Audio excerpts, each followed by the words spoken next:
एक बार की बात है। गौतम बुद्ध अपने शिष्य आनंद के साथ एक गांव से दूसरे गांव प्रवचन देने जा रहे थे। बहुत गर्मी था और धूप भी कड़ाके की थी। रास्ते पर चलते चलते काफी समय हो गया था और आनंद के मन में सवाल उठ रहे थे। आखिर गांव कब आएगा और वह कितना दूर है।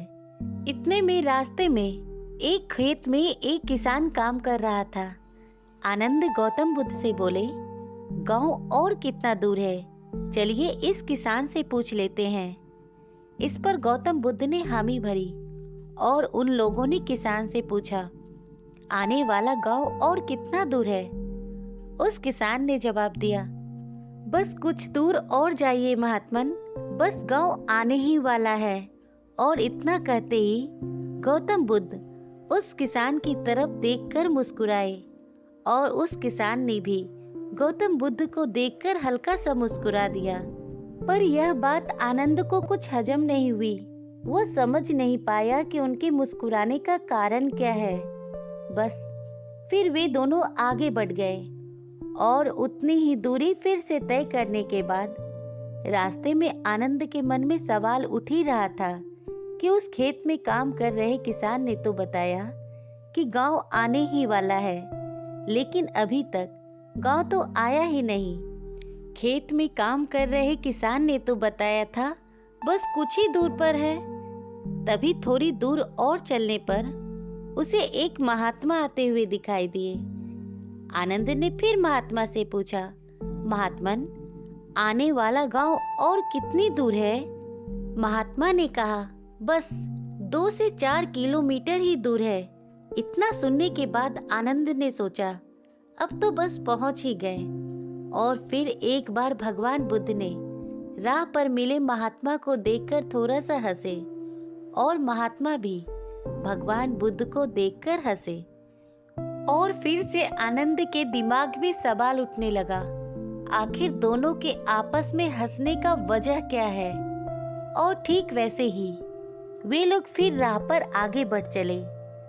आगे बढ़ने पर उन्हें एक बूढ़ी अम्मा दिखाई दी। आनंद ने फिर उनसे पूछा, अम्मा, गांव कितनी दूर है।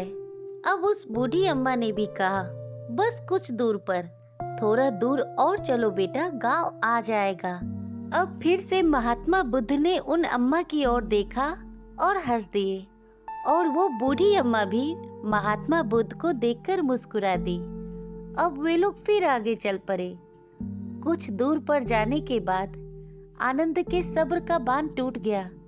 उसने अपने कंधे पर उठाए सामान को नीचे जमीन पर पटकते हुए कहा, हे महात्मा बुद्ध, वैसे तो आप कहते हैं बेवजह सवाल नहीं करनी चाहिए, पर फिर भी मेरे मन में एक सवाल काफी समय से खाए जा रहा है। हम जिससे भी रास्ता पूछ रहे हैं वह हमें बस थोड़ी दूर कहकर आगे बढ़ाए जा रहा है और आप कभी उन्हें देखकर मुस्कुराते हैं तो कभी वे आपको देखकर मुस्कुराते हैं। इस मुस्कुराने का कारण क्या है, कृपा करके मुझे समझाइए। और इतना सुनते ही भगवान बुद्ध ने आनंद से कहा, आनंद, जिस गांव की ओर हम जा रहे हैं इस रास्ते पर मैं पहले भी आ चुका हूँ और यहाँ से गांव की दूरी मुझे पता है। जैसे हम लोगों को लक्ष्य प्राप्ति हेतु उन्हें उपदेश देते हैं और साथ ही उन्हें अपने जीवन में सफलता हेतु निरंतर चलते रहने को प्रेरित करते हैं, ठीक उसी प्रकार राह में मिला हर व्यक्ति हमें हमारी कार्य पथ, हमारी मंजिल की ओर निरंतर बढ़ते रहने का संदेश दे रहे थे। भगवान बुद्ध की इस बात को सुनकर आनंद मुस्कुरा उठा और गांव की ओर चल दिए। भगवान बुद्ध और आनंद को कई लोग रास्ते में मिले। वे उन्हें मार्ग में जाने के लिए प्रेरित किए।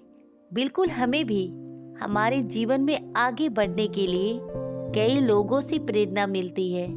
कई लोग हमें कहते हैं कि हम ये कर सकते हैं और सचमुच उसके थोड़े से सपोर्ट से हम अपने लाइफ में बड़े बड़े काम कर जाते हैं। हमें अपने लाइफ में हमेशा आगे बढ़ते रहना चाहिए और लोगों को आगे बढ़ने के लिए प्रेरित करना चाहिए। तो फ्रेंड, आपको हमारी ये कहानी कैसी लगी? प्लीज कमेंट में ज़रूर बताइएगा। हमेशा खुश रहना दोस्तों। ख्याल रखना अपना और अपने परिवार का। Please like and subscribe my channel. Thank you.